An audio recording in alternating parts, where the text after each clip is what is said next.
పులివెందుల పట్టణ సుందరీకరణ భాగంగా అధికార పార్టీ నాయకులు ఈ ప్రభుత్వం చేస్తున్న కార్యక్రమాలు పిచ్చికి పరాకాష్ఠగా చేరాయి.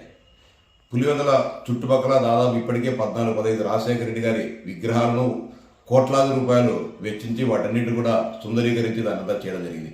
అత్యంత అవమానకరమైన రీతిలో అంబేద్కర్ ఆశయాలను మేము సాధిస్తున్నాం, ప్రపంచంలో ఎక్కడా లేని విధంగా 125 అడుగుల అంబేద్కర్ విగ్రహాన్ని విజయవాడలో ప్రతిష్ఠించామని గొప్పలు చెప్పుకుంటే ఈ రాష్ట్ర ముఖ్యమంత్రి జగన్మోహన్ రెడ్డి గారు అదే అంబేద్కర్కు అవమానం జరిగే విధంగా, అపచారం జరిగే విధంగా పులివెందుల్లో వ్యవహరించడం జరుగుతోంది.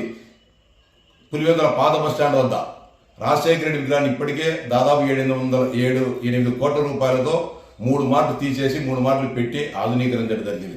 ఆ ఆధునీకరణలో భాగంగా ఈరోజు రాజశేఖర రెడ్డి విగ్రహాన్ని పైన పెట్టి ఆయన కాళ్ళ కింద బాబాసాహెబ్ అంబేద్కర్ గారి విగ్రహాన్ని పెట్టడం జరిగింది.